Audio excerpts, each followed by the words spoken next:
Hello, everybody. This is Howard, the professor, the Teaser King, many aliases. Um, just like to go over last week. First of all, my locks went 5-0. Yesterday's lock was New England. They had beaten the Jets 10 in a row. They started to look good against Dallas. The 4 on college was Nevada. UTSA, North Carolina State, and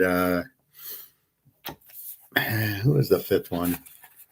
And Oklahoma State. So I thought Oklahoma State and Nevada, I thought I had the better team getting points. UTSA, the better team, only laying 7. I had them even against the weak L Tech. And then NC State, I thought would have an easy time with Miami. Miami switched quarterbacks to Van Dyke.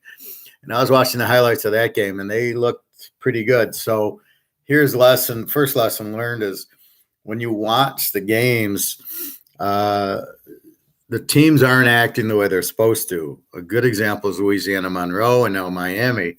Miami with the Eric King was terrible. They couldn't complete passes. They couldn't do anything. And now he gets hurt. The next guy gets hurt. Here comes this Van Dyke guy, and why he wasn't the starting quarterback, I don't know.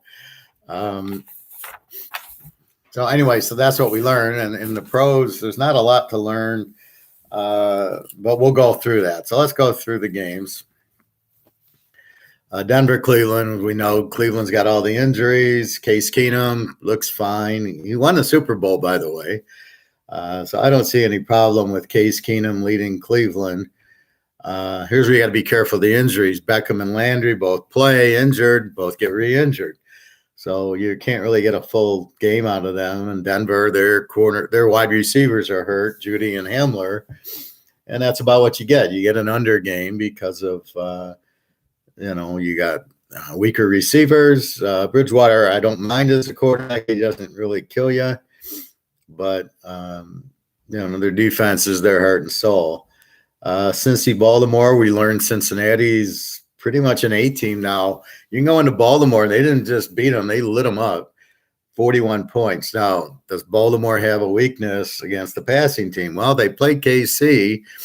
KC did light them up pretty good and should have won if they didn't fumble at the end. KC would have beat them. Cincinnati just threw all over them. So when you get good quarterbacks, I would expect San Diego to light them up also. And, team Dallas would probably have a good game against them. Any team that can really throw looks like Baltimore's weakness. And that's what you're watching. You want to get the matchups. But Cincinnati, this is the same Baltimore team that crushed San Diego the week before. Now they get crushed by Baltimore. And again, that's why I told you can't look at the San Diego game and say, well, that's what they're going to do this week. You can't do that. You have to look at each game individually and look at the matchup. Now back to my roulette, black and red. We play black. Black keeps hitting. We keep playing it till red hits. Well, Baltimore won the last 5. Play Baltimore. Now Cincinnati won. Now you get off the Baltimore train and go, okay, now since he's got them, they figured him out. Now we can play more, maybe the dog in the series. New England, who's won now 11 in a row against the Jets, you keep playing black. The New England won. That was my lock. I love New England there because they had won the 10. I liked that. They also were starting to play against Dallas. They scored a lot. They scored some on Houston. So they're starting to score with Mac Jones and their defense. The Jets have no offense. Zach Wilson got hurt in the game, but even so, it's not him. They just don't have running. They don't have receivers. They don't have any talent on the Jets. So no matter who Joe Namath could be there, they're not going to have any luck. So Wilson probably shouldn't be quarterbacking right now. So anyway, so you just keep going. Now the New England's 11-0, but I think they played them both times this year. So we got to wait for next year to play them. Carolina and the Giants. See, there you go. Carolina, 3-point favorite. Giants win 25-3. That's when I say everybody says, well, look how accurate Vegas is with the line. They didn't even have the right team favored in the game. Give the Giants credit. Daniel Jones is playing better, apparently. Carolina, again, Darnell stinks. He's been running more because he can't throw. When a quarterback goes back to pass and he runs for 10 yards, instead of throwing to his backer receiver, the people that he's supposed to throw to, tells you he's not a very good quarterback. Then he on top of that, throws a lot of interceptions, and he's just not good. So that's why you can't trust Carolina at home. You can't trust him at all, especially not as a favorite. How they played Minnesota really shows you how bad Minnesota is, that Minnesota let them drive down the field here. The Giants hold them to 3 points. Now, how the hell does that happen? How does Minnesota let the guy drive down 98 yards and tie the game up? I mean, so this is like late fourth quarter, and here he gets a field goal against the Giants. The Giants defense is so much better than Minnesota's? I don't think so. So Giants I had as a W team. They don't score a lot. Their defense is kind of weak. Now they score 25. Their defense gives up 3. So it's, even though they're a W, I might make them like an E, like an even team. But you make mental notes, or you write your notes down. Well, the Giants are getting better. They look better. Cincinnati, I think I had them as the B. Now I made them an A. They had one bad game, but then now they're looking very strong. Hi, Todd. Green Bay plus 10 at Arizona Thursday night. Winning or losing less. Do you agree with Professor? I haven't really looked at it, but as long as there's no major injuries, Green Bay, I don't think you're going to blow them out. Arizona's very strong, and Arizona, their offense scares me a little, but not with Aaron Rodgers or Brady. They'll give them all they want. Like yesterday against Houston, I didn't want to touch the points. But, I like Green Bay in 10 right off the bat. Again, just make sure Rodgers is playing. And there's no real Jones and Devontae Adams. Make sure they're playing. And if they are, then absolutely. But it'd probably be a high-scoring game. What do I got on that? I've got Arizona -3. You got them at -4. And then over-under I saw yesterday was 53. So 53 would have you go over 47. Arizona scores.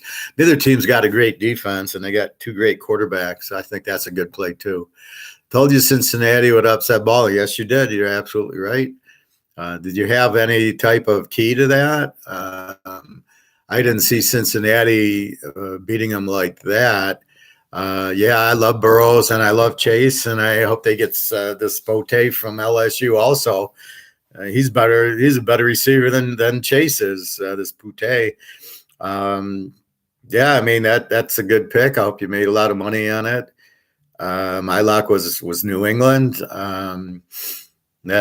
Strong against weak. Cincy, what were they? They were getting 6. That was a lot of points anyway. But they played well. Hopefully now their offense is going. Mixon looks good.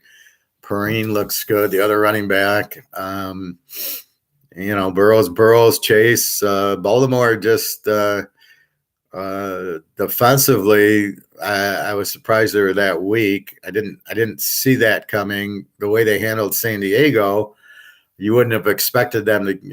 If anybody would have scored 40 on them, I thought would have been San Diego. But no, that was a good call. And again, Baltimore had won the last 5, so I like playing stuff like that. I think Lamar Jackson is not a quarterback; he's a running back, and he'll never win a big game because when he plays good defenses, Cincinnati has an average defense, not a real tough defense yet, but they look a lot better defensively. Definitely, they're now an A team, so they have a good defense. But Lamar Jackson's he's not a good quarterback at all. He's a good runner. I don't know what Cincinnati did. I have to watch the highlights if they brought in 2 safeties instead of linebackers like San Diego did in the playoff game or what. But As soon as he plays a good defense, and then if he has to throw to beat you, and that'll never happen. But once you get the lead on Baltimore, it's very unlikely they're going to come from behind and win. But against the better defenses, Lamar Jackson's useless. That whole style, look at Hurst yesterday. All the running quarterbacks are a joke. None of them are any good. That's why they run instead of throwing the ball. But I can't see, and then look at Fields. I hate to jump subjects here, but if you look at the new quarterback, so Lawrence, is just not ready. Jackson wants to run. Darnell still stinks. Let's see. Tagovailoa got 28 yesterday. He completed like 50 passes for 100 yards. All his little dinks and doinks, although he did make a good touchdown at the end to get him the lead. But Atlanta came on. Zach Wilson's got no chance. Jones on New England's, he looks like he's the second best behind Trask. Philadelphia, Jalen Hurts thinks he needs to play Oklahoma State. He can't handle the pros. They don't even have a professional package, and they're running the college package because he can't handle the pro package. Fields, 3 points. Let's get him in there. Yeah, let's get him in. We'll keep betting against him. He's not ready. He came from an Ohio State system that's not using the pros, and it can't be used. He's not going to be any good. It's a wasted pick to draft a quarterback from Ohio State. Look at the new guy, right? He's a freshman. He comes in. He's got like 30 touchdowns and 3-4 interceptions. And it's the same thing with Alabama. You can put me there. I'm going to have 40 touchdowns and 3 interceptions because it's a system. That's all it is. But when they get into the pros and they're not running the Alabama system or the Ohio State system, forget about it. These guys aren't quarterbacks. Houston, Mills look good, getting 3 points, 2 on a safety. Now I give Kyler Murray and Baker Mayfield are more Texas Tech quarterbacks who read and know how to scramble, but they're not looking to just run. They're looking to actually throw to their receivers, which is like Mahomes. That's what you want. Wentz, I love that one at the goal line where he just like threw it to the defensive guy. Garoppolo's never liked him. I never saw what anybody saw in him that he was like so good. New Orleans, Winston, he was good his first year at Florida State. After that, it's been all downhill. And now Seattle with Geno Smith, he's terrible. Russell Wilson, that's what you want, a Russell Wilson. He can scramble, but he's in the pocket looking to throw, not scrap. You don't win with a quarterback that goes back and runs for 10 yards. Because when you get inside the 25-yard line and you need touchdowns, a running quarterback is not going to do it. You need to throw the ball, and more or less, you need a running attack. It's amazing how few of the pro teams have running attacks. Ryan, I told you 2 weeks ago, KC's overrated. Super Bowl hangover. Mahomes got too cocky. No, it's not Mahomes at all. I don't think he's too cocky. Well, I had mentioned that KC had you go to 2 Super Bowls in a row, you're flat. They're just flat, right? They won the Super Bowl. They're all high. They come in the next year. They go to the Super Bowl. They're all high. They play 19 games instead of 16. So now they play 38 games. Everybody else played 32, maybe 33, 34. They're just flat and tired. Their defense is terrible. Absolutely. I've mentioned that several times here. They're an over team. They didn't score yesterday. You got Chocolatey Clear out, and they just took away. I think Tyreek Hill he's been listed as injured, as questionables, so he's playing injured, and you just play a 2 deep zone. They can't really run, and they want to throw the ball every play. So I think they just figured out Mahomes more so than anything else. I mean, before he'd have Hill wide open, he's not getting that anymore. But it's definitely a Super Bowl hangover. But it's still Mahomes is very good. He's not cocky. But yes, the defense is not good at all. So that's why I like betting the overs in those games, although they didn't show up yesterday either. They got a whole 3 points on Tennessee, whose defense isn't that good. Tennessee's an over team. If they played, Green Bay or San Diego, they're gonna have a lot more than 30 points. Todd, I like Dallas -1 coming off a bye versus the Vikings parlay or +5 teaser. Cousins is my line's -3.5. Dallas. The game I assume is that. Well, let me see. I think the game's at Dallas. If that's the line. The game's at Minnesota. Ooh, be careful with that. Your line's 3.5, so you get 2.5. And Dallas. Ooh, I don't like. That's a tough one because Minnesota's not a bad team and they don't have a bad defense. I don't know. I don't like that. Coming off the bye doesn't mean anything. I don't love the coach. McCarthy had Aaron Rodgers, should have won 5 Super Bowls. Yes, I agree. Cousins is he's a lousy quarterback. He's good until the pressure's on and he folds up like Stafford. As soon as the pressure comes, he's got happy feet and he throws interceptions. Then maybe at the end he pulls them out. You got 3.5. I don't know. I don't like that game. At Mini's not a Z or W team. Mini's like solid. I don't know. I haven't ranked them yet, but they're both off of a bye. Minnesota didn't play. I don't know. What's the over under 52? Minnesota's been playing some weird games, so I don't know. 23-20 Seattle tonight. I think they pull off the upset. All right, you're good at upsets. I think they have to run the ball, and I think Winston can give them 2 or 3 interceptions. It wouldn't surprise me. Coach Pete's a very strong dog, as is Russell Wilson. Anytime I get Seattle as a dog, I bet them. New Orleans, I think the score is I think that's probably in the high 30s, low 40s, just because I think Seattle does what they did against Pittsburgh and runs the ball.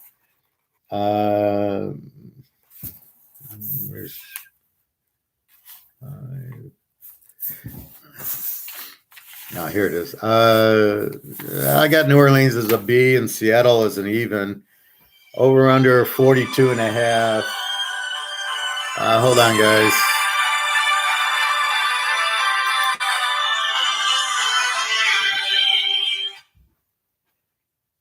Hey, Miss Terry. I'm sorry that I missed your call. What is going on? Well, no, I went to the bank and I have Vino. I got the Vino going, and the girl at the bank uses Venom, and she said, "You just add your account." I didn't see where you added the bank, so I went to the bank. So I put $2,400 in, so when they do come and call, I'll be able to put the $1,200. I guess it's like PayPal. You don't need the money in Vino. If I pay you, it pulls from my bank. I don't need to transfer it in every time. So I can make it like a PayPal. That's how PayPal is, right? If I owe you $1,200, I just say $1,200 to carry. It goes into my checking account and pays it. Absolutely. Yeah. So I'm doing that. So that's fine. So I put the money in, and then my apartment calls, and they said, well, do you have a move date? And I said the 29th. And so that's taken care of. So the bank's pretty much taken care of. I put like $3,000 in, so I have like $5,000 in. They do have I can anytime there's a Target or Meijer or Walgreens, I can use the ATM there, but there's no banks there, so I'll have to just find a bank and open up an account. Okay. And so one of the things that we found out is as long as you call your bank and say, hey, I'm taking out $800 today or $1,200 today to pay my rent, they'll do it as a one-time and set it where you can do that. What do you mean? With our bank, we have limits on how much you can take out of the ATM to protect us from identity fraud. Oh, I don't care about that. What I'm going to do is I'll set up a bank down there when I get the big paycheck for the move. Uh, I'll pay a lot on my credit card, but I'll probably take a few grand back to keep. Uh, well, I was more worried about a bank run when I had a lot of money in my savings. Now that most of it's in gold, I don't worry about it. So I'll keep a few grand in the bank, but I do have to pay a lot on the credit card, which for the gold I bought, which is I knew I was getting, so that's a wash. And did you hear from the condo lady yet? Are I we sent her a message okay? and she is not responsive. Yeah, it's just weird. I haven't gotten anything. Although she said no, accepted, and I said, well, that's fine as long as I know I'm accepted. He says it probably will be Friday, and now it's Monday, and I don't care. I'm assuming I'm accepted from her. So if she's not worried about the deposit, I'm not worried about the deposit. I think she knows I'll be there the first. So I would feel more comfortable if we had a contract signed. well, I did sign the thing, and she gave me a verbal, but yeah, I would like the paper just to confirm everything. So I'm not sure. Well, yeah, I agree. Well, even the utilities, I'd like to talk to the guys and make sure I got the internet and the electric and the heat ready for me when I move in. Uh, but at the worst case, I'll call it myself when I get there. But I'll take care of that. Everything here I've turned off. So and I forwarded my mail. So everything's set from my end. I'll pay them the $3,000 on Friday, and the movers are coming Friday. So I'm all set. Some of the stuff I'm going to put in my trunk. So I've just been going through my stuff, my nice stuff. I put in one box. I'll put in the trunk or the back seat. Otherwise, that's the only thing I apparently am waiting for now is the contract to sign. That's the most important. But I do have a verbal where she said you're accepted, obviously with the background check and the other. So I'm not concerned about that. I feel like yes, we have the place. It's just like you said, what's she doing? And who knows? People get sick or like you were in a car accident. So right now I'm giving her the benefit of the doubt. I would assume she wants it signed too. And, unless she's just, I told her I'm not worried. As long as you say I got it, then maybe she's got other things she's doing. We'll get it today or tomorrow. But right now I'm not worried about it, but I'll start worrying if you don't get a contract in a few days. I'll be like, what's going on? But I do have the verbal, but like you said, I'd like to get it signed so they don't come back and say, oh, well, somebody offered us $1,300, so we were taking that.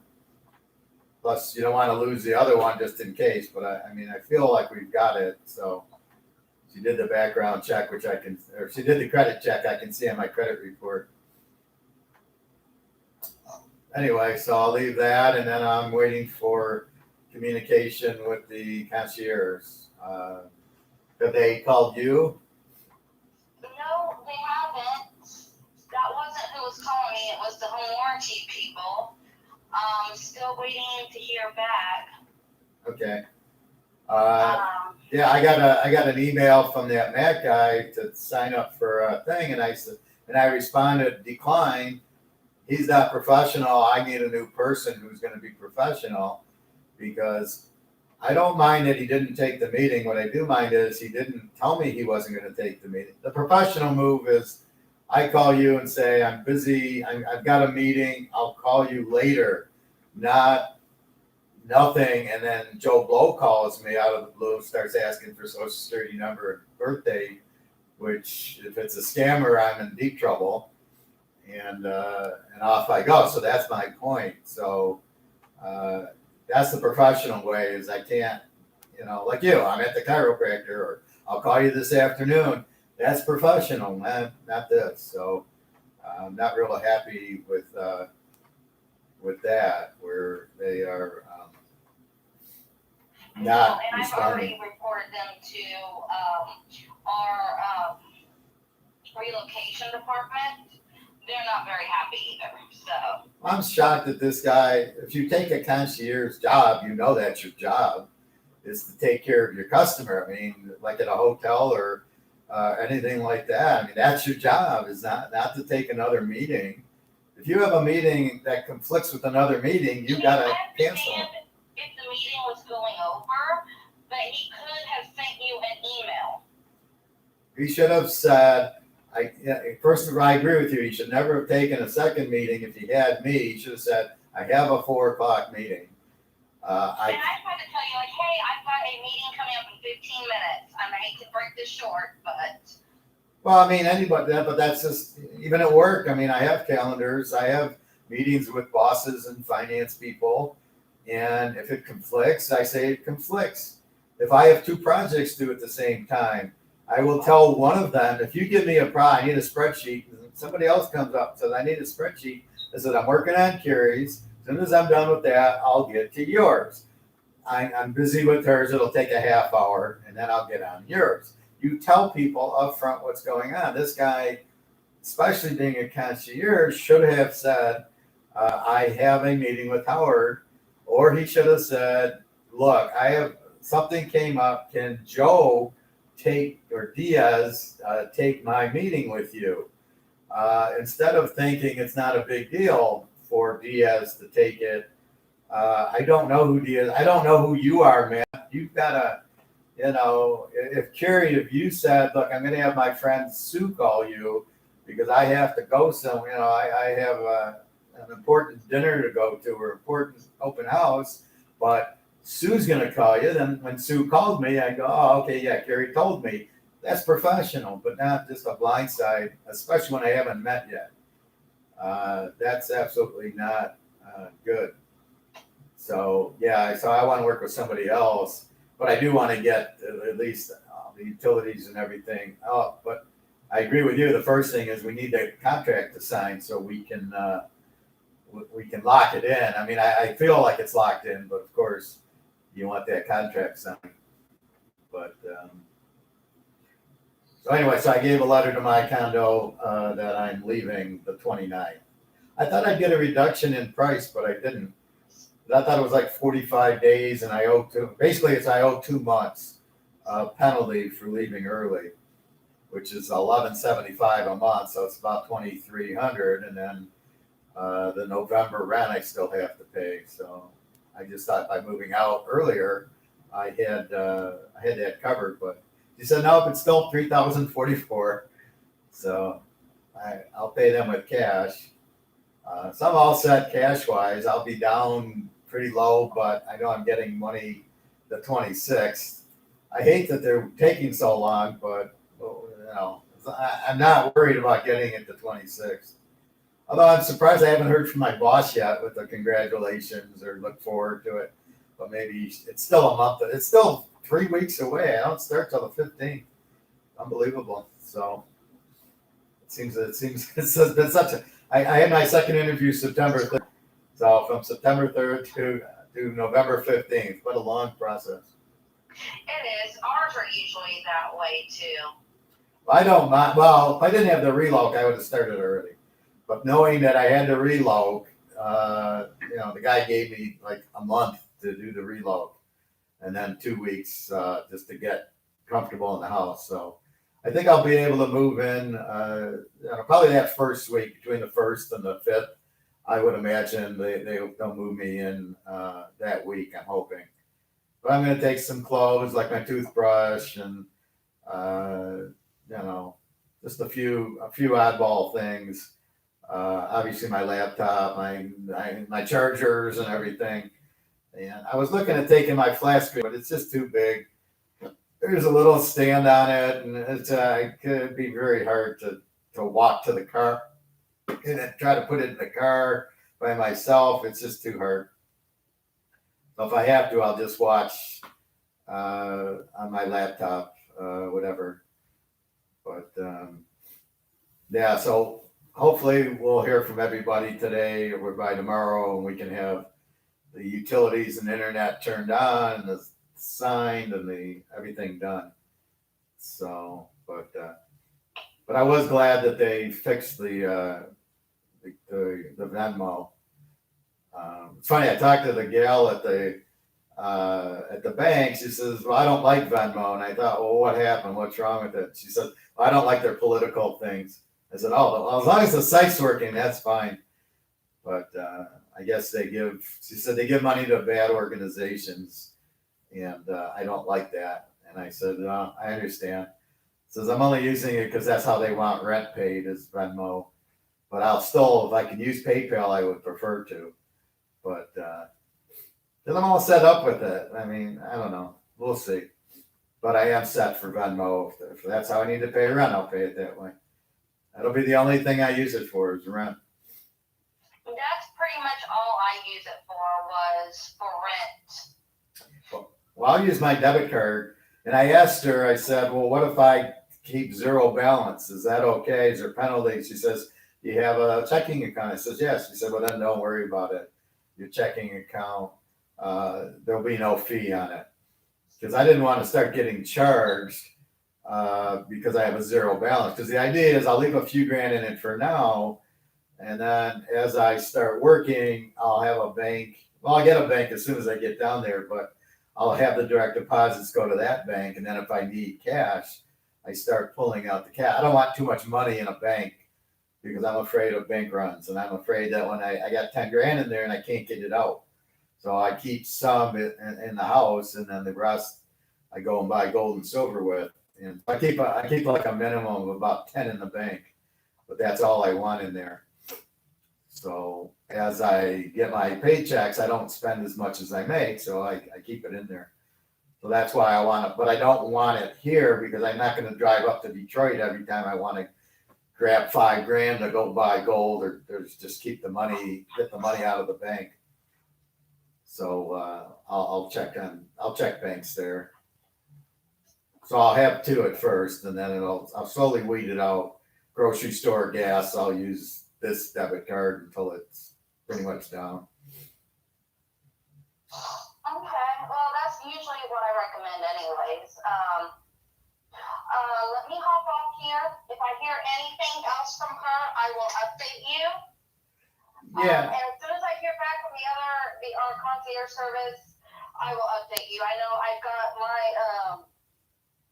person in charge of relocations looking into it because she's not happy either. Yeah, I mean, at worst case, you'll just give me the name of the internet, and I can call them. And so I don't even know if I need to call them, but set it up. Really, I just care about mostly is setting up the electricity and setting up the internet. The heat, I don't know how often I'll need the heat, but if I need it, I'll have it. But that, I think, is the least of the concerns. I think the electricity with the air conditioner, which I probably won't need much this time of year, and then obviously the internet for my laptop and my TVs. I'm not going to get like cable because I use Roku, and I'm just going to, I'm fine with Roku, and then I have a DVD player, and I'll turn on DVDs if I need to, but I'm not paying $100 for cable. Not anymore. So that's all I really need: our internet and the heat and the electric turned on. So we'll see how that goes. I'm sure we can turn it on middle of the week. But it should be fine. If nothing else, I will set it all up for you. I appreciate that. And at least if you ask me for Social Security, I think you already know it, so I don't care about that. I don't know it. I didn't see any of hers. That's why she's like, I can't tell you a whole lot of things. And I'm like, I know. But if you need me to assist you, I can. Well, we just always use the concierge because they are able to get, discounts because that's their whole job is to help. So right. No, I mean, he quoted me the internet for $45, and I'm paying $70, so I'm like, oh, that's a good savings. I know my car insurance will be a good savings, so I could use help. Well, I think I have insurance. I think all I need to do is contact them and give them my new address and say, okay, change the policy and the pricing to this Alabama address until it runs out, and then as opposed to canceling the policy and getting a new one. I'm assuming they can switch the address and then change the policy to go from $114 a month to $50 a month or whatever. Yeah, I just changed all of our insurance to Allstate, and they saved me quite a bit of money. Well, here it's been very expensive. Even an Allstate, a Liberty Mutual, any of the State Farm, they're all very expensive. But Michigan's just hugely expensive car insurance. So in Alabama, I'm sure it's much, much cheaper. So maybe I can use an Allstate or like you're using to get a better rate. This I don't know, but I'm assuming that. But anyway, well, let's see what happens between, let's circle back tomorrow. Well, let's at least give it to tomorrow to see if let's at least get the lady to give me the contract to sign. I'm hoping it's the same type of signature, that electric signature I did for the other. That was ideal because I could easily sign it as opposed to going to the library and manually sign. Yeah, that dot loop stuff makes things so much easier. Yeah. So as long as I get that, then I'll sign it. It's no big deal. I got no pets. And I'll see if my girlfriend, she's trying to get a visa to come here. But with COVID, I don't know. I mean, they've got these red zones. Have you heard of these red zones? I don't think so. These are, if you do not have the vaccine, and it's not as likely in the Ukraine and Romania and Russia that you're getting vaccinated, you can't enter stores. You can't go to large malls or the movie. Where there's a lot of people, if you got to show them that you are vaccinated, and if you don't, you can't get in. So I said, how do you go grocery shopping? Well, my son goes. Her son's 14, and I'm like, oh, okay, but I don't like the communist view of let's lock everybody down and you can't come in because you're not vaccinated. That should still be your choice. And if you're not sick, what's the big deal? But it doesn't seem like they care if you're sick. They just care if you got the vaccine, which is going to kill you anyway. So I don't know. I don't like to force you to use the vaccine. Oh, I'm with you. So anyway, so that's what, and probably will be coming into a theater near us, this red zone communist crap. Alabama, when I tell you here, people don't care, it's wonderful. Well, it's very hated here. I've been trying to move out for years, but I get the Mercedes job. The car companies pay a lot. So I've been here working at Ford or Toyota, or not Toyota, Mercedes, because they pay, I'm making $100,000 at Mercedes. So how can I move away? But now I can't. But that's what kind of traps you here is the pay. But it costs me. Well, we're looking forward to you getting here, and as soon as I hear something with the other guys, I'll let you know. Okay. I'm not too stressed about it. Have you worked with this lady before, renting out the condo? No, I haven't. Okay. But we shouldn't have a problem. I don't foresee any. She did my credit score and background check, and she called me and said everything's fine. So I think if she hadn't called me, I would have thought something else is up. But the fact she called me and said, don't worry, she was a little busy and do they work on weekends? Probably not. So I can see where she got busy Friday, and now today's Monday. So it's really not like all weekend she wasn't working. So anyway, we'll see what happens, but hopefully we'll get, that's the last thing is just getting that contract, and then the movers will be here the 29th. I'll leave the 30th. I'll meet you on the 31st. I'll call you when I get there. Just say hi and that I'm here, and we'll go from there. Okay. Okay. All right. Sounds like a plan. Okay. Thanks for calling, and I'll talk to you later. All right, bye. Bye.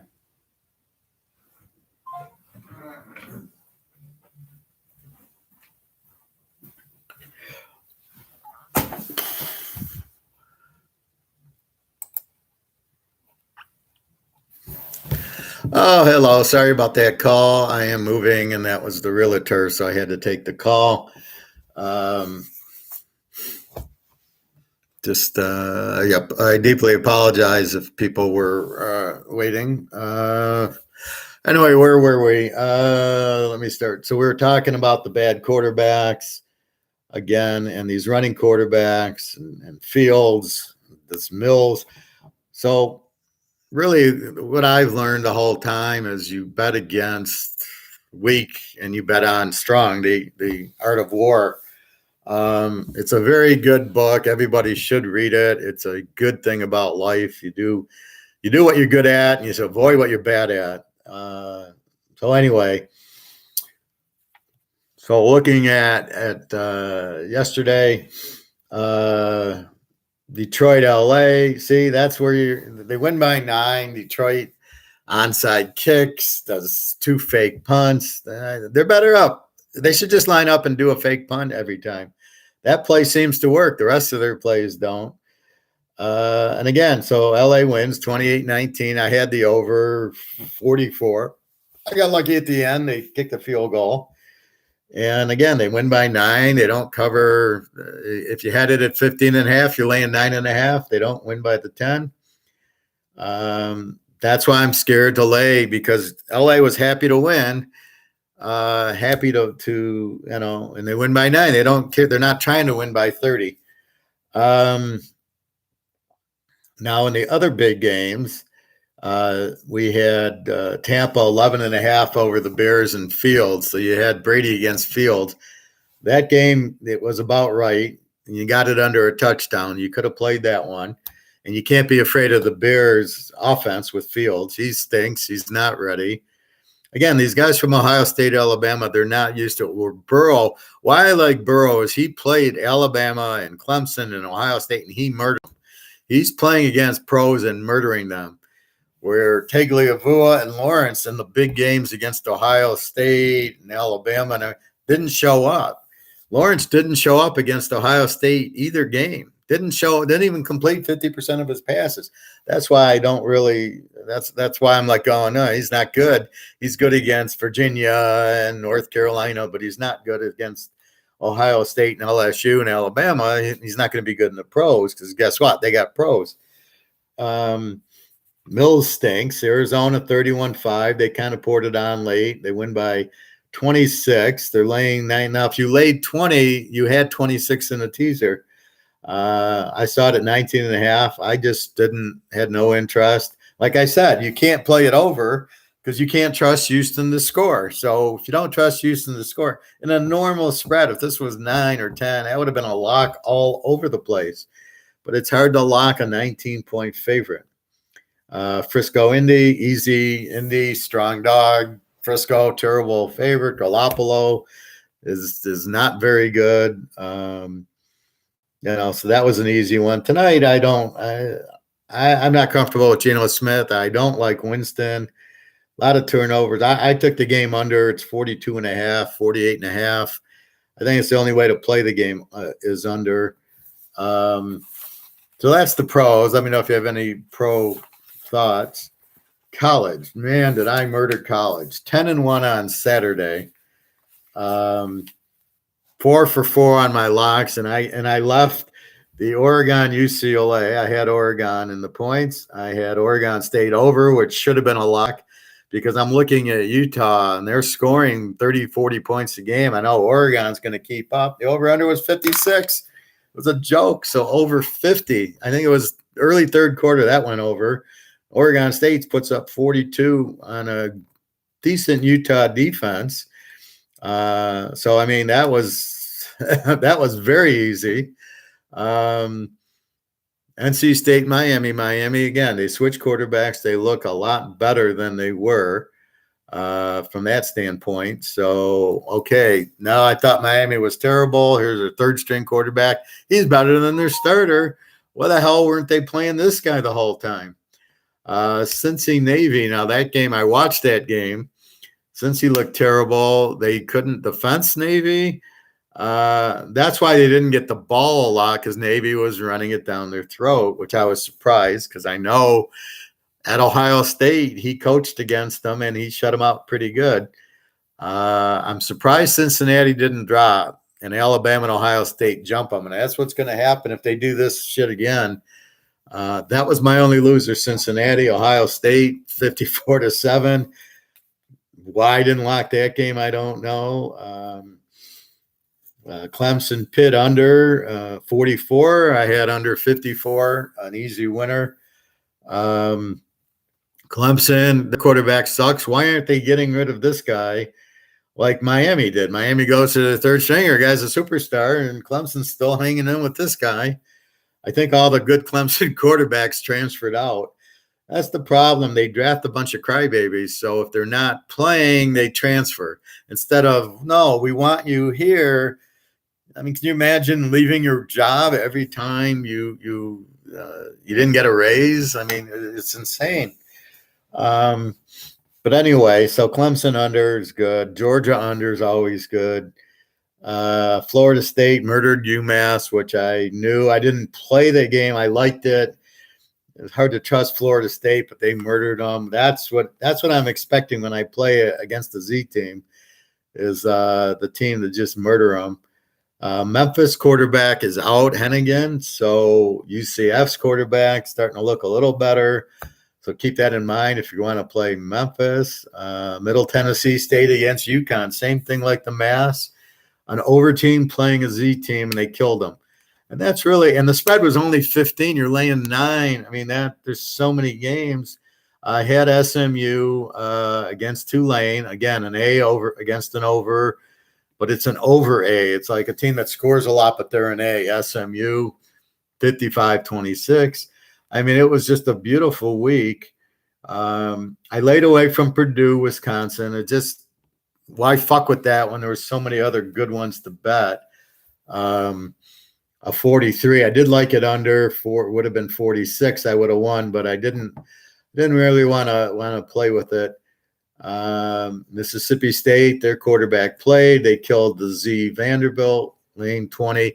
This is why we Z teams, because we want to bet against them. That's the whole point of betting, is you're betting against weakness with strength. And and in this case, a team like Mississippi State, a team like Middle Tennessee State, teams that have good offenses when they play the Z's, they're going to just sit back and pick them apart because that's why they're Z's. They give up 40 points a game.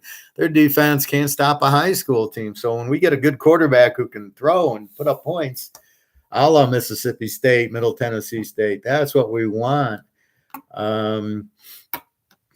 Liberty, something's wrong with Liberty. They were laying 21. They beat North Texas, who's a W, by 9 points. That doesn't make sense. My lock, UTSA. I had Louisiana Tech is a very weak defense, and UTSA is very strong, and I love their running back. And 45-16, that was the lock. And it was a lock because I had them laying 17. The spread was 6.5. Why the hell was the spread 6.5? Now, instead of analyzing the spread going, why is it so low? I go, fuck, it's a bargain, 17 down to 6. Now I got it even. I got a 17-point teaser, and they win the game by 30 points, 45-16. That's why I locked it. That's what creates the lock, is when you have such a missed spread. You don't get it all the time, but when you get it, that's why you lock it. And I had them in 3 teasers, and that's the key. So if I was going to play, I could have played my 5 locks and a 5-team teaser, and all of them won.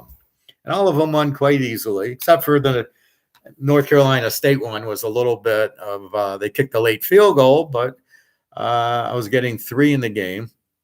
So they lost by 1, but that was it. Everything else was smooth sailings. And like I said, I could have played those 5 with Oregon over UCLA and Oregon State over. That's 7 easy winners. I mean, it was everything's falling in the way it is. Clemson under, that's 8 easy winners. Ohio State's 9 easy winners. So there you go. That's a 9-team teaser. That was a piece of cake. That's when you get a board like this where everything fits. Now, some weeks, that's why I say pocket aces.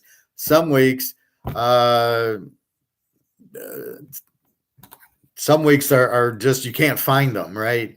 The 7-point favorites are laying 14, and I don't want to lay 14, but when you get the 17-point favorites laying 7 and I cut it to 1, that's the lock. CBC fan, Teaserking ready, publish college football scores. I don't understand. Do you want me to do something, or I don't get what you're asking me here?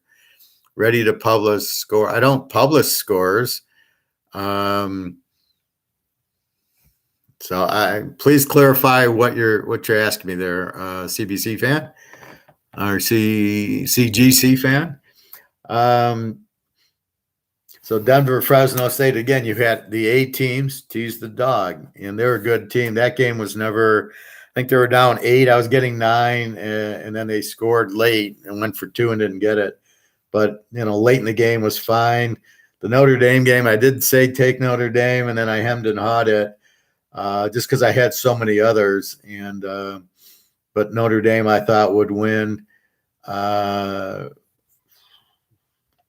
Otherwise, you're just looking. So I think we learned a lot. And again, Cincinnati better get their act together if they want to do anything. Oklahoma had their quarterback. Oh, I love the quarterback. He's not ready. I mean, they barely beat Kansas. I think they were losing 10-0 at halftime. How do you play Kansas and you're in Oklahoma and you're losing 10-0 at half? Those were the turnovers. That's because the guy's not ready yet. The quarterbacks, Oklahoma, I don't see as a playoff team. They get in the playoffs, they're going to get murdered. They can't handle Alabama. They can't handle Ohio State. They can't handle Georgia, and I don't think they can handle Cincinnati. They're not one of the top 4. I don't know that they're one of the top 10. We'll see. They're going to play a very good Oak State team. I think they play a very good Baylor team yet. So their schedule is kind of backloaded with the better teams. But I'll be surprised if they beat Oklahoma State this year. They're a very strong team, Oak State. South Florida seems to be picking it up. I have them as a Z, but they're getting better. They've switched quarterbacks. He's getting more comfortable. They put up 34 at Temple. So they're probably not a Z team right now. I have no idea. Wake Forest Army, 70 points against Army is just unbelievable. Well, Wake Forest, they have a great quarterback, Hartman.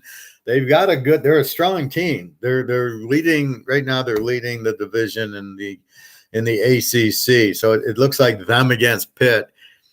I think they're undefeated. Pitt has 1 loss, although I think they lost to Western Michigan or something. Amazing loss. Here they go beat Clemson. Pickett looks really good, their quarterback. So that'll be an interesting game. Pitt Wake Forest, I would tease the dog in that game, and that should be a high-scoring game. But Army scoring for 56 points against an A defense in Wake Forest, unbelievable. So I did see Anderson, my quarterback from Army, played. He threw 1 pass and he had 1 run, so he got in there. He's got a hurt shoulder, so it must be better for him to play. So maybe he plays next week. We'll see. So Navy also looks like they're getting better. So what you're looking for are the teams starting to get better. The Z teams really aren't Z anymore. They're getting better. They've switched quarterbacks. There's a whole list of teams that have switched quarterbacks, and now that, like Miami, the new kid's great. And you're like, who's the coach that had this guy on the bench? That's the problem. Play the senior because he's a senior, but he's not the best player. This guy Van Dyke should have been the starter. He looks crisp. He looks good. I don't see any problems with this guy. He looks much better than King. So again, bad coaching where they put the wrong players in. What else? So let's look ahead. So week 8 in the NFL. I haven't studied it yet, but I do have the lines. Yeah, Arizona, Green Bay looks like a live dog pick there. Buffalo, Miami, Buffalo off of a loss, off of a bye, laying 11. Keep it under a touchdown, should be gold. Philly, Detroit. I don't think Detroit wins, but they'll they're so bad. It's hard to ever take them. But Philly, how can Philly be a road favorite to anybody? Now here's a game I like. Indy 2 over Tennessee. And again, these are last night's spreads. So if the spreads change, let me know. I mean, here I automatically look at Tennessee getting 8 going. That's great. Just a second, Ryan. I love Tennessee as the dog there. I think I got Tennessee as a 4-point favorite. They're going to make them a dog. Thank you. You got the Rams. Now here we go again. 15 over this time Houston. Again, they'll do just enough to win. Are they going to blow them out? I don't know. These are pros. It's easy for a pick six or a punt return, a kickoff return, or the running back breaks a tackle and goes, a screen pass that works, and all of a sudden they get 10 points. Now they got to score 25 to cover. It's hard. Am I reading this right? Cincinnati. I have Cincinnati as a 14-point favorite over the Jets. They got them as a 4-point favorite. Is that right? If that's right, I think we just found my lock. I mean, 4-point. That's a 10-point under of what it should be. How the hell can Cincy only be? Did they not watch what they did to Baltimore? And did they not think they can do that against the Jets? They just went on the road again and killed the Lions. Then they went on the road and killed Baltimore. Now you're saying the Jets are going to give them a game? Is this what they're saying? Cleveland 3 over Pitt. There's so many injuries in this game. We'll have to look at the history.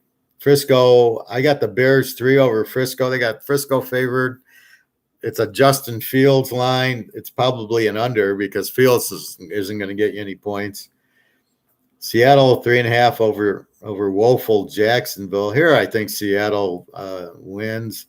San Diego 6 over New England. I like New England here. San Diego's okay. I think that spread's a little high.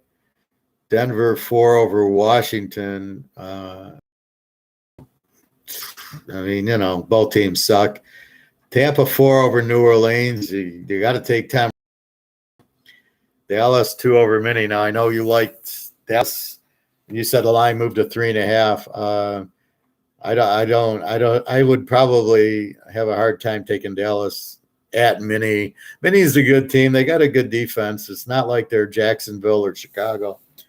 And KC 13 over the Giants. Wow, I with that defense, the Giants are starting to score. I can't see that. That seems like a high number.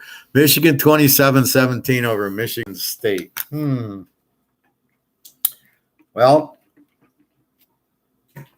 I'll tell you what. Let's look at the background here. My college.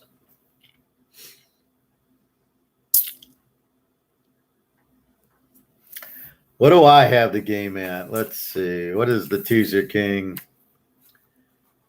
What's my line? Michigan -3 is my line.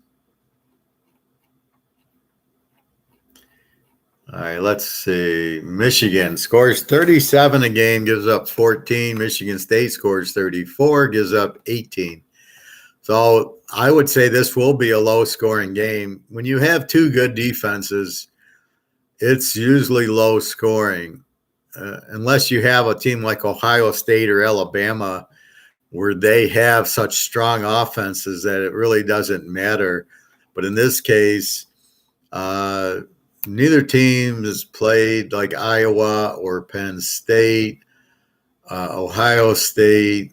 They haven't played the stronger teams in the Big Ten. So Michigan did beat Washington, who's really an under team. And Michigan State did beat Miami. Now, if they had to play Miami with this quarterback, Van Dyke, it would be different.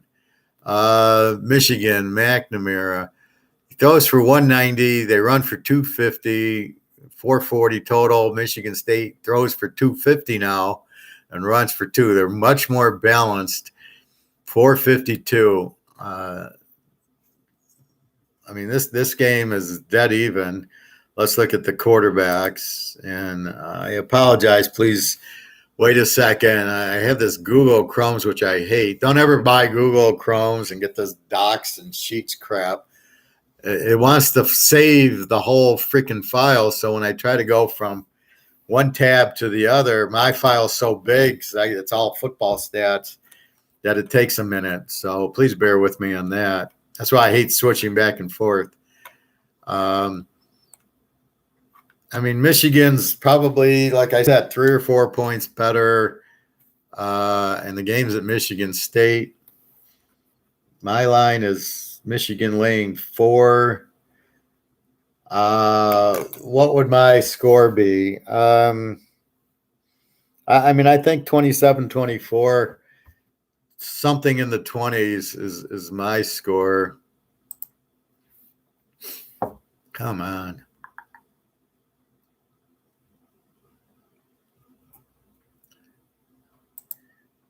I'll go back to it. I'd say, yeah, you're pretty close. I don't know that it's a 10-point win, but I do like I think Michigan State, they play Michigan tough, and I think you could tease the dog here. As you can see, I'm a Bo fan from when I was a kid. Now I'm not, Harbaugh, I think, is a stupid coach. He cost himself 2 Super Bowls because he didn't take the punt returner out in the Giant game when he's on the Niners, right? And they got the Giants beat, and they punt and the guy fumbles. And then later in the game, the same guy goes back, the same guy fumbles, and the Giants beat New England in the Super Bowl. So it should have been New England, San Francisco, which would have been a good game. And then at Ohio State, what does he do? He's in his own end zone, and he throws a screen that gets – Ohio State couldn't get a first down on Michigan the whole first half. Michigan's up 17-0 or 10-0. They're up, comfortably. And the idiot throws a swing, and the quarterback throws a pick six. All of a sudden, Ohio State's got momentum, and that's the game that went to overtime with the knee call. But there's where you blame Harbaugh. What are you doing? Just run. They can't get a first down on you. Just run, get a little bit of yardage, and punt the fucking ball. The only way you can lose is to throw a pick six. He throws a pick six. So that's my point on that. I think 24-20. CGC fan from your website. I don't post scores. I do post results. Is that what you want? Are my results for the last week? I'll probably post those a little later. But I don't know what else. I don't put scores on the site.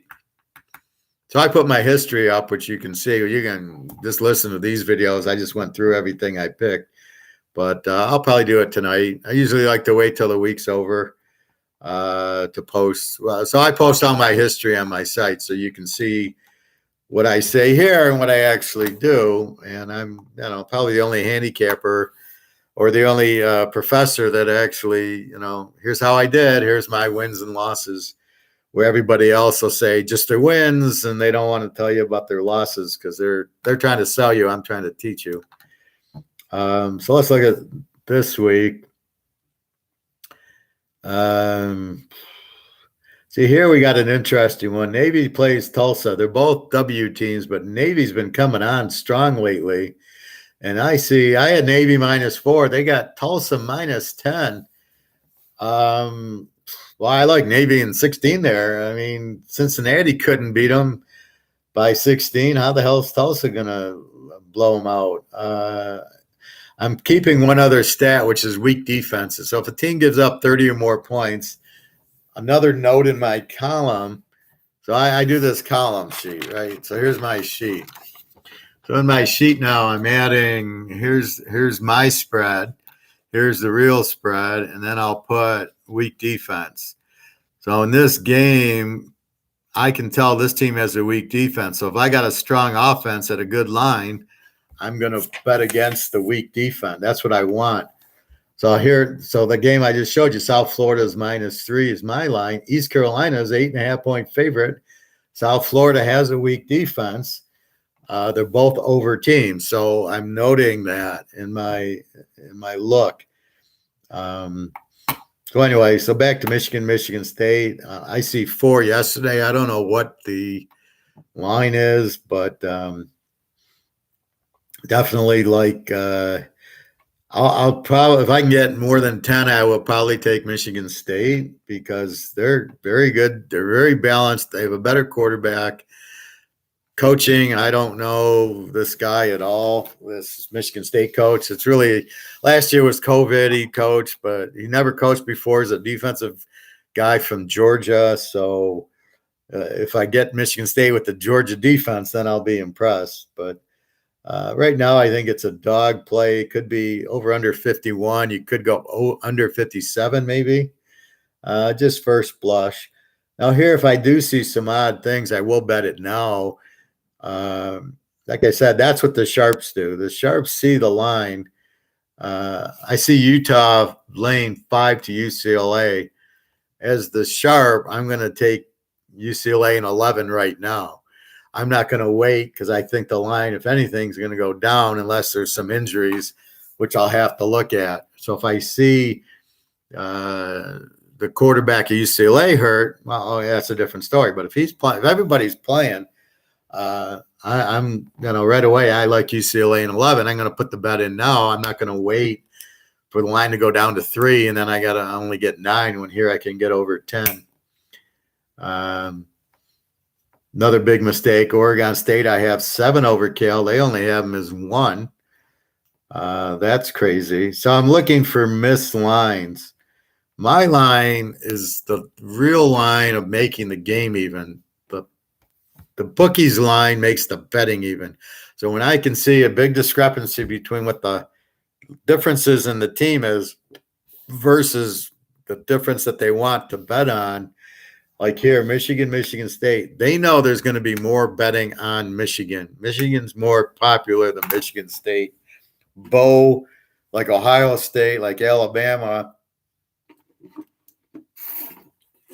Notre Dame, all those type of teams, they always spread 2, 3, 4 extra points because they know nobody's betting against these teams.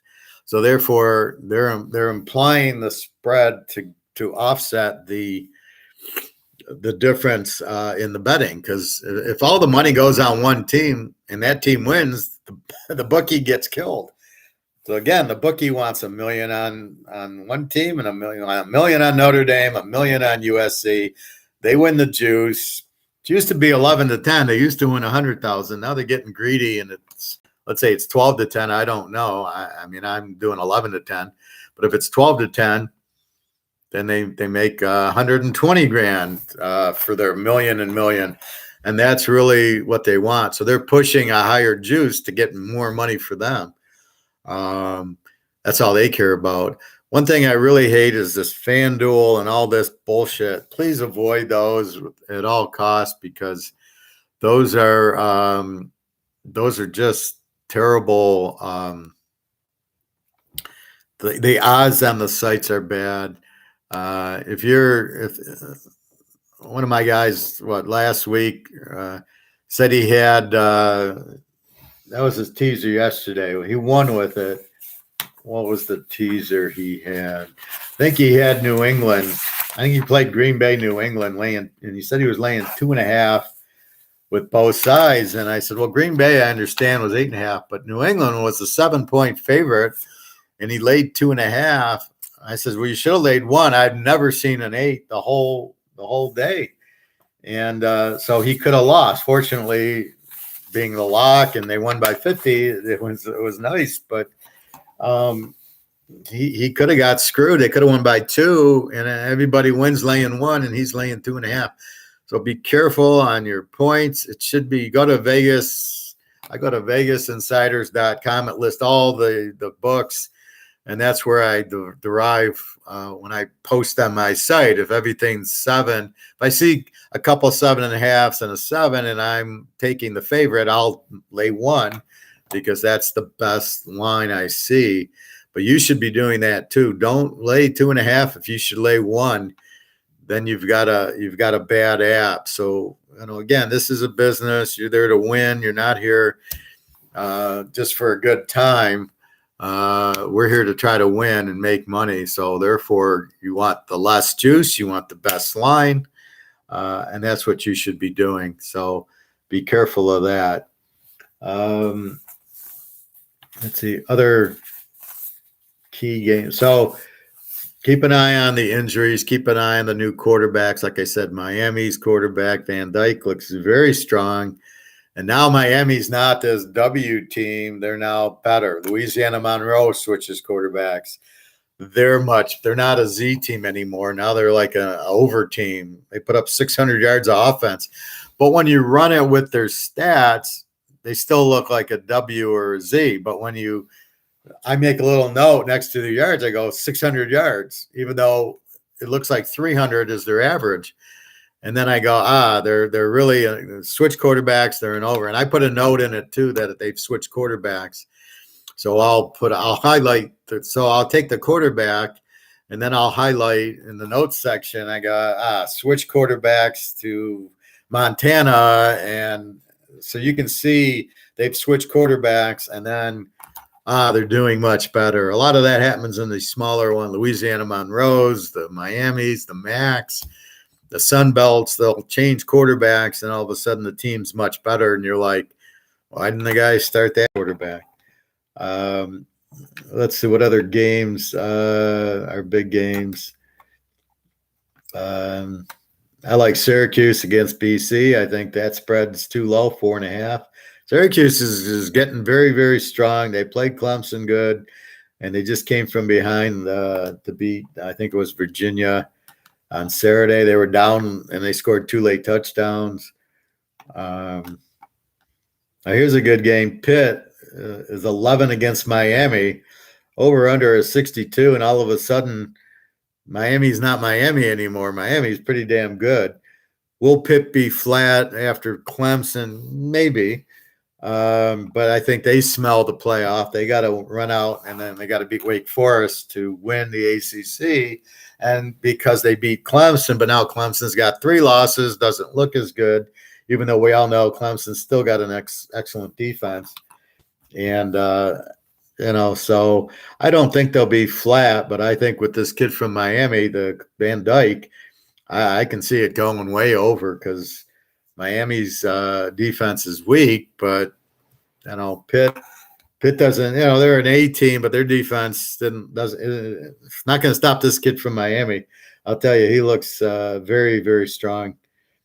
Clemson's laying 10 to Florida State over under 46. That's pretty much an automatic underplay. You get under 50 in a Clemson game. They're laying 10. I don't know how they lay anything with this quarterback. He's terrible. Liberty should get healthy against UMass, laying 36. UMass, terrible team. UMass, Connecticut, they're the worst. Vanderbilt in the conference. Rice is another. They're a Z team.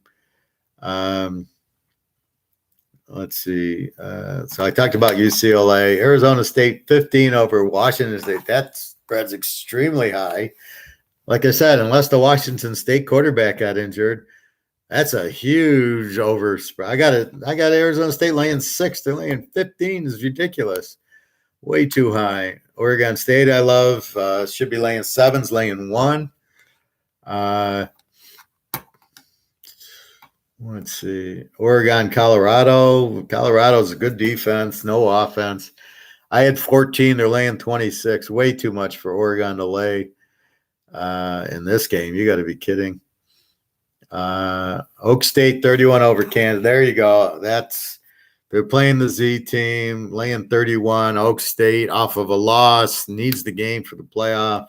They'll kill Kansas. They're, and Sanders is a good quarterback. He's been injured, but now he's back. Much better than Oklahoma, but their defense is much stronger than Oklahoma's. They'll shut out Kansas. Kansas won't do much, especially after Kansas played Oklahoma so well. Kansas, okay, you had your game, and then here comes Oak State. Now they're aware, wait a minute, Kansas put up points on Oklahoma. That'll get their attention, and they'll roll them.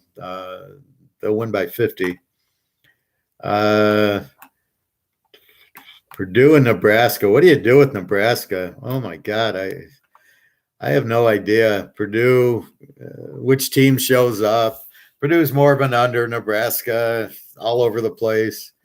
I can't even go over under 49. I can't, I don't know, over 43, under 55. I probably an under. Purdue seems to be playing low scoring game, good defense. Kentucky, this is a strange game. Kentucky, I have 10 over. Mississippi State is laying 1. Kentucky's a very good team. They beat Florida, and you can't look at the Georgia game because nobody scores on Georgia. Look at they shut out Arkansas. Arkansas puts 50 points on Ole Miss.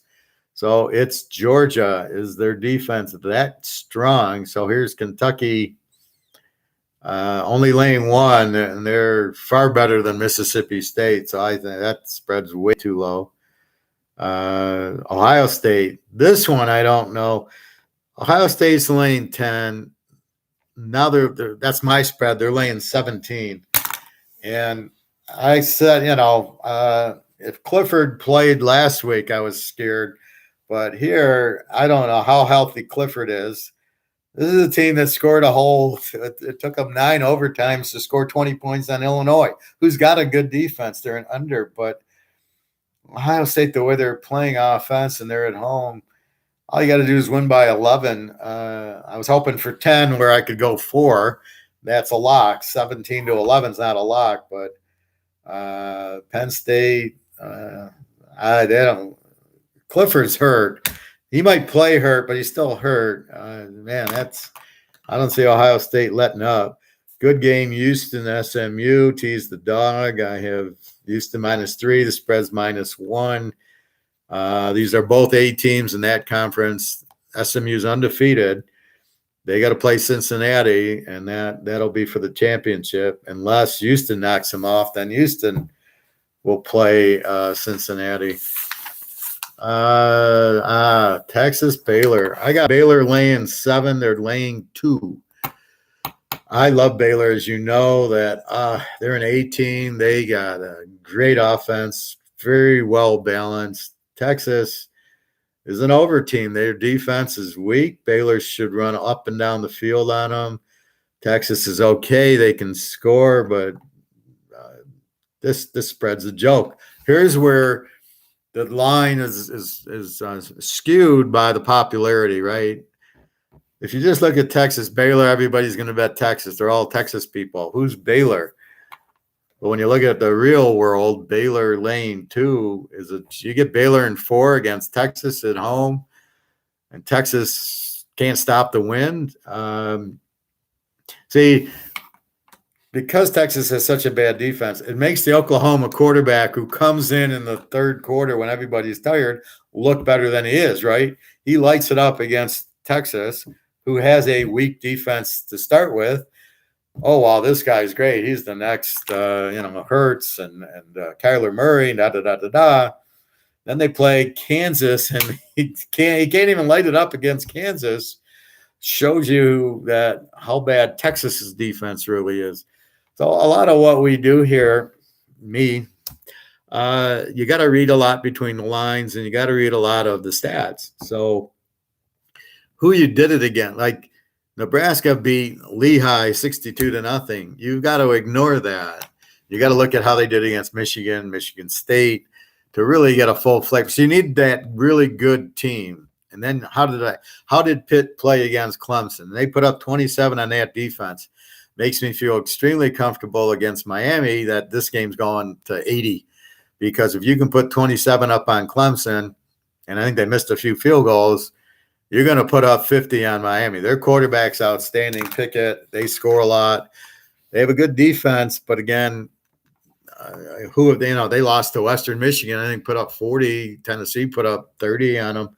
So their defense isn't that strong. They're probably a B. They're probably a really strong offense and a good defense, not a great defense. But that's what you're looking at. You need that test. And then if you pass that test, like North Carolina State beat Clemson, that's why I locked them against Miami. You can beat a Clemson A&M beat Alabama. Look at them blowing out everybody now. Oregon beat Ohio State. Here we got them at UCLA. No problem. We've been here before. We beat Ohio State. That's in their mind. They know they beat Ohio State. So when you win that game, then they become very live. And what you're looking for each year is who's doing it, right? Who beat Ohio State? You know, one year it's Purdue, it's Iowa, you know, here it's Oregon. That's what you're looking at. And I'm looking at Oregon State. They blew out USC. They looked phenomenal. Even though they lost to Purdue early in the year, they're coming on and they're getting it together. And they got great quarterback, great running back in Baylor. The guy's name's Baylor. So Oregon State, I've been betting them heavily. And that's what I'm looking for is who's this year's Baylor and it's Oregon State. And that's why I look at the stats. You see a team get 600 yards of offense, 300 running and 300 passing. That's Baylor. Oregon State, great quarterback. And now they got and this Baylor guy running. It's like, Jesus Christ, how do you defend him? And you can't. That's why they scored 40 on Utah, who has a fairly good defense. So that's what you learn. That's what I'm learning every week. And by now, I've got it, right? I got Oregon State. Stay away from Buffalo. Be careful with Nebraska, you know, Michigan State, Michigan. Yes. And that's what you're looking at every week is who you play. Notre Dame, they're not that. USC, terrible. UCLA, great dog, great over team. Fresno State, good over team. Nevada, strong quarterback. So that's what you're looking for. And that's what this class is about is what did we learn and what are we looking for? So we've went through that. So here, Baylor Lane 2 to Texas is a joke. I mean, I'm getting 4 points. Baylor at home against a team with no defense. And that offense, you know, thank you. Let's go. Georgia, 14 over Florida, over under a 50. You're giving me a 56 under on Georgia. Thank you very much. That's my first bet. Probably Georgia, Baylor, or Georgia, UCLA. Oregon State. See, now this is how I do it. I start going through the games and I check it. Yep, I like UCLA. I love Georgia under. And then I start doing anybody injured I need to worry about, you know, other little factors. And that's the study part of it. But I want to bet this Georgia under before it goes down to 48, 47, right? Here I got 56. Ain't never going to see 56. You're not going to see. Florida will not score in this game against that fucking defense. That's unbelievable. I mean, Kentucky is just beat Florida 20-10. They shut out Arkansas, who's got just as good a defense, if not better than Florida's. I think what is it? You know, so Georgia is such a good defense. You're not going to score on. They give up, I think, 6 points a game. The average got skewed by the late Kentucky touchdown to cover the 23. Georgia laying 8. Yes, I like Georgia laying 8. It's just I like Georgia laying under 56 far more because of that incredible defense that Florida, they don't even really have. The quarterback's more of a running quarterback. They're more of a running team. You ain't running on Georgia. No chance. So if you watch the Kentucky game, Kentucky couldn't move. Florida's not going to move. Georgia, they'll score in the 30s. I love their Bennett's good quarterback. The guy McConkey's son from the Giants looks like a superstar. They'll move the ball. Again, it'll be 35-7. I mean, typical Georgia game. They'll score. Then the final will be probably upper 30s, low 40s, unless they shut them out. And you're under 56. I mean, that's what you find, right? You didn't have Georgia last year. But when you find a defense like this, and there's 2 of them this year, Georgia and Clemson, it's just play the game under. I mean, look at Clemson played a Pitt team who scores like 40 points a game, 27-17. They didn't score. They're not going to score 50 points on Clemson, and Florida's not going to put up 40 points on Georgia. They're not. They can't. You can't move on these teams. So that's what you have here. So you have Florida. It doesn't matter what their average is. They're going to score under 10. They're not going to get the 10 points unless it's some fluke punt return or something. Georgia handles the ball. They run the ball. They're well balanced, the best team. And this defense is unbelievable. And when you get a 50, you can go under 56 with a defense that would hold Jacksonville and probably the Jets and the Lions scoreless. What are you going to do? So you just bet it under. You don't think about it, and off you go. Cincinnati, Tulane. Cincinnati, I got laying 21. They're laying 24. Tulane, weak defense. Look for Cincinnati to be a little bit pissed off. They know if they win this game 27-20, they're not in the playoff. They're going to be, even though they're undefeated. Ohio State's winning by 50, especially for Ohio State. They got Penn State. They beat Penn State by 30. They'll jump Cincinnati even because they lost to Oregon, who's a good team. So that's what you look for. Are they going to be flat again? No. And Navy ran the ball, and we're able to run the ball all day on them and eat the clock. Not Tulane. Tulane's an over team. They're the ones that gave Oklahoma. But now we see Oklahoma's defense really isn't that good. So not that it takes something away, but Tulane really hasn't done that all the time. Cincinnati's defense is top, and they're playing a normal team, not a Navy run the ball down your throat team. And you're only laying 24. You cut it to 18, under 20 against the weak D. Cincinnati will put up 45 at least. Part of the reason you got to be careful now, I don't know, because Wake Forest put up 70 against Army, and Army put up 49. They weren't running the ball. They're throwing the ball more, Army. So Navy, when you get a team like Navy who runs and runs, they run the clock, right? That's the old Bill Parcells, Lawrence Taylor Giants. What they do, they ran the ball because they wanted because Lawrence Taylor was going to win the game on his. You're not going to score on him, right? So this is like Lawrence Taylor here with Georgia, right?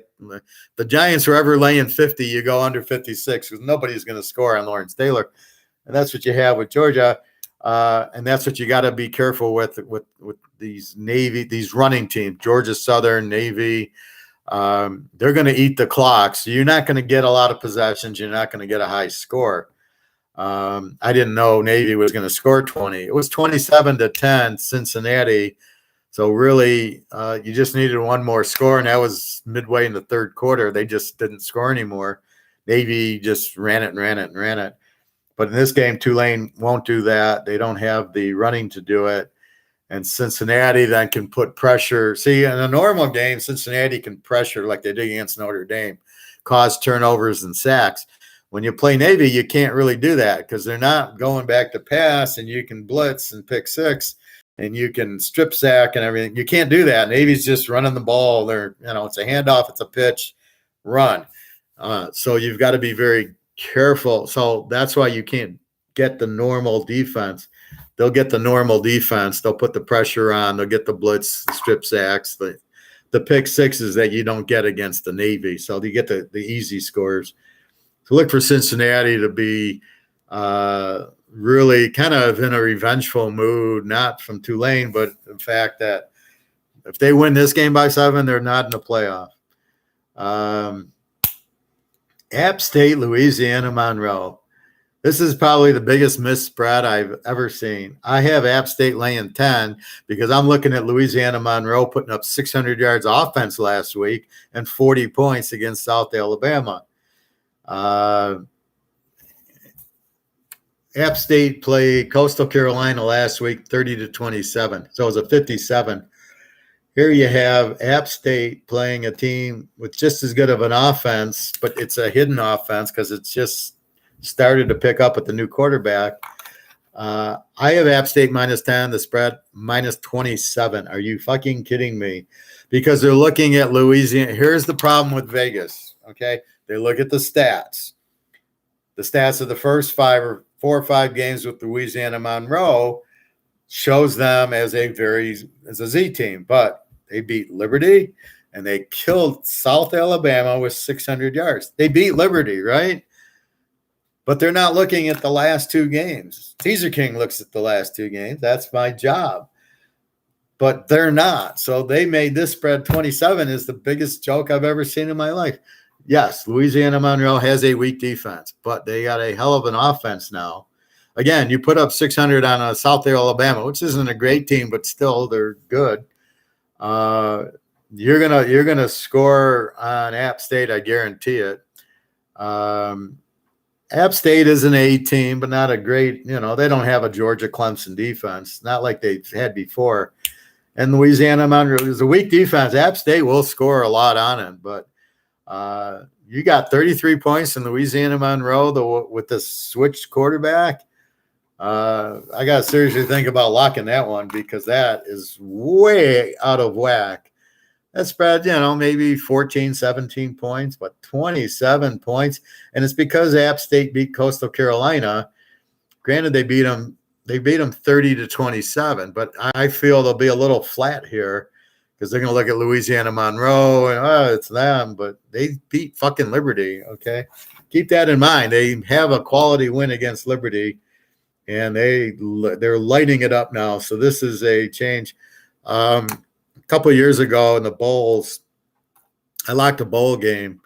It was Middle Tennessee State over, and it was a lock. And you're going, Howard, what the hell are you locking a Middle Tennessee State game?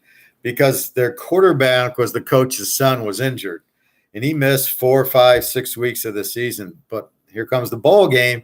Guess who's starting? The son, who averages 35, 40 points a game.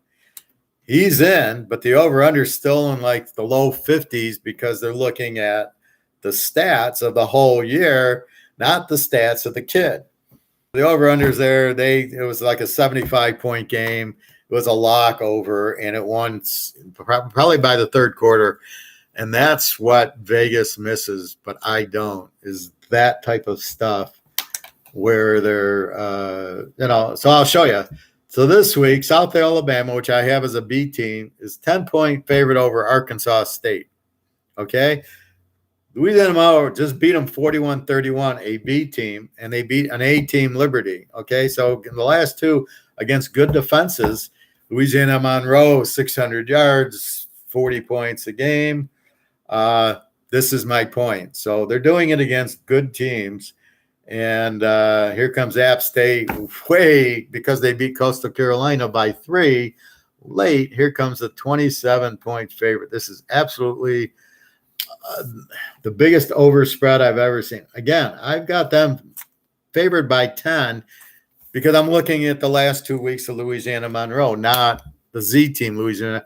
Even though their stats aren't there, I have them as an over team from a Z team. They look like they score 20 a game and give up 35. I have them as an over because they're going to score a lot more. They're scoring a lot more than the 20 they're showing. They're scoring like 40. So this is absolutely they're fucking up.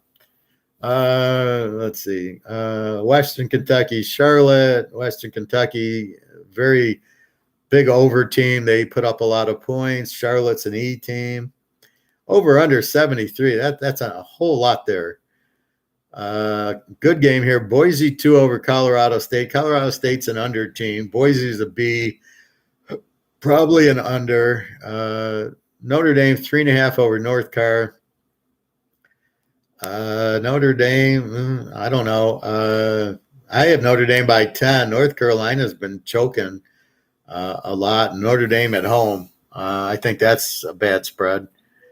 Stanford 2 over Washington. And San Diego State, I don't know. I have San Diego State by 3. It looks even. If I get Fresno State and 9, or if it goes to 2 or 3 and you can get Fresno State 9, there you go. That's a strong play. Fresno State's an A team getting points from San Diego State, who's an under team. They're an A, but they don't score a lot. So that's my first glance at college. So that's how we do it. And so you're making your mental notes. Louisiana Monroe is an over team, even though the numbers don't make it. That's what we learned.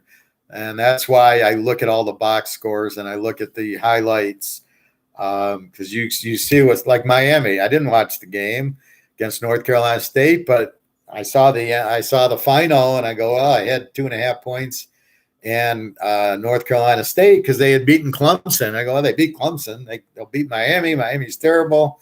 but they switch quarterbacks. But you see in the highlights they switch quarterbacks. So now you go, but Vegas is when they switch like this and they have the whole year of stat, Vegas doesn't catch up. They should catch up, but they don't. And so there's a lot of missed numbers out there. That's why the professor finds them. And that's why this is why I'm really strong this time of year is I see this kind of stuff. So anyway, that's the recap, of everything that happened this last weekend. We got New Orleans for Seattle tonight. I'd say it's an under because I think Seattle runs the ball. I think Winston throws interceptions. The question is, does he throw them in the red zone or his own red zone? I don't know how they're laying 4.5. They'll probably run Kamara a lot, which again makes it an under. Their defense is very strong, New Orleans. Seattle's, they need Richard Sherman and everything. Thomas, even though the Dolphins lost to the Falcons by 2 points, I think looked very good for him. Well, I like that he came down at the end and threw a touchdown and won. I don't like he throws so many 5-yard passes. But I do like he came back when they were down. So I will give him credit for that. He seems to hit Gasinski, the tight end, like every other play down the field or the check down. So he needs to be more throwing the ball deeper. But my problem with him is he always choked in the big game for Alabama, the Clemson game, the Ohio State's games. He wouldn't show up against LSU. Watch the LSU one with Burrow. He doesn't show up in the game. He doesn't score. He's not even 50%. So when you pressure him, he doesn't know what to do with it. As Lawrence, as Fields, as all these guys, even Josh Allen, if you put the blitz on them, they're lost. Not like Brady. So that's what you have to look at is how he does. The key to Tag is how's he handling the blitz. I do like I said, that he came down. I think he's getting a little bit better, but he's a long way off. I wouldn't start betting on him. What do you got this week? Do you have Buffalo 11.5 over Miami? I'm not betting Tag to keep the game close. I'm not betting him to make the game go over. I think Buffalo blitzes them, and I think they shut him out once and broke his ribs, and I think they possibly can do it again. So he's let's say he's getting better, but he's not Justin Herbert yet. He's not Joe Burrow. So stick with those guys. Try to make more out of Tag than he is. How do you feel about Taylor Henneke? Well, he looks okay, although he's inconsistent. It looks like he had a touchdown against Green Bay yesterday that they never got, which would have made the game closer, but he's serviceable, but he's not going to win you. When you're betting quarterbacks, it's Rodgers, it's Mahomes, it's Brady, it's Joe Montana. That's what you want to bet. You want to bet on the top. He's not there. He's probably a little under a Stafford, who is good, not great. Is he better than Justin Herbert? I don't think so, but he doesn't look too bad. I mean, when he goes in, he's inconsistent. Against Kansas City, doesn't show up. Yesterday, he kind of shows up, but they still get killed. So I don't know. I don't think the problem's him.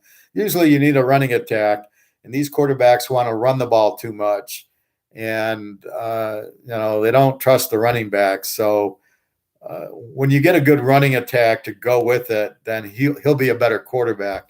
Right now he's okay. I don't think he's terrible, but it's hard to bet on him. Yeah, I know he's the Washington quarterback. Yeah, that's the thing. Yeah, I think he's okay. But he's not. He doesn't have talent around him. So it's hard because it's not always the quarterback is fault, but look at Kyler Murray. He looks like a superstar. He's got 4 strong receivers with him, and now he picked up Zach Ertz, and they can run the ball. So a lot of what Murray's doing is because they can run it, and now you got to play the run. You're looking for Dak Prescott. He's not a great quarterback. He's getting better, but he's got Zeke Elliott, and now he's got CeeDee Lamb, and he's got the guy from Alabama, Murray Cooper. So he's got good receivers. So the defense has to respect, but you got to respect Zeke Elliott. Now the quarterback looks better. So it depends what you have. You have to have balance. You have to have running. Brady's got running. Aaron Rodgers has running. If you're just one-dimensional, you don't have a chance. That's what hurts Russell Wilson. As great as he is, the runners keep getting hurt. If he had a good running attack to go with those receivers, you couldn't stop him, and that's really what's going on. Thomas, thanks for answering my question. Anytime. That's what I'm here for. This is class. So I hope you get my lesson learned, especially college. College is more difficult because you don't see it as much, and there's so many teams. The pros, we see everything. I can look at the highlights each game in 15 minutes, and I could see exactly what's going on, but it's just much easier. Tom Brady, you don't know who's the quarterback on Louisiana Monroe, which I just told you about. So it makes it a little bit more. It's hard when you don't see the guys. The pros, you see them all. So that's what you have. So again, make your own lines. Look at the score. Come up with the score. Just practice doing that. Write it down. See how close you get. I mean, you got to feel for, you want to bet the quarterback, and you look at the defenses. So you want to attack weak defenses because, upsets happen from strong defense. Like the Bears will get you an upset when they upset Oakland 2 weeks ago. Was their defense. And Khalil Mack was pissed he got traded. So you get him pissed, forget about it. But that's what you're looking at. And so like this week, Michigan State, both teams they're equal teams. Strong offenses, strong defenses.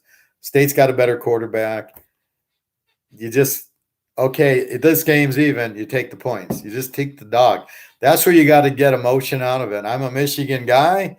I'm going to bet Michigan State if they're getting 9. If they're getting 3, 3.5, 4, I'm teasing Michigan State all day, or I'm going under with the game. Like I said, good defenses like Clemson and Georgia's will make the game low scoring. When you got defenses like that, you can't score. Like I said, Pitt scoring 50 a game. They get against Clemson, 27. They get against Georgia, they'd be lucky to get 10. Defenses will shut down offenses. That's why I go through all the scores, and I'm marking down weak defenses because they give up 30 or more points. By now, they've weeded out the Lehighs and Lafayette's that they played, and now it's conference games. And now you can see the true team where sometimes they get hidden. Like Maryland would beat Howard by 70, and then they start playing Ohio State, Penn State, and they get shut out. And then you go, now I get the real team. And it could be they could drop 7-8 points in average, and their defense can go way up. And they go from a 30-20 to a 15-28 once they play real teams. And that's what you don't have in the pros. But you always want to look for a good offense.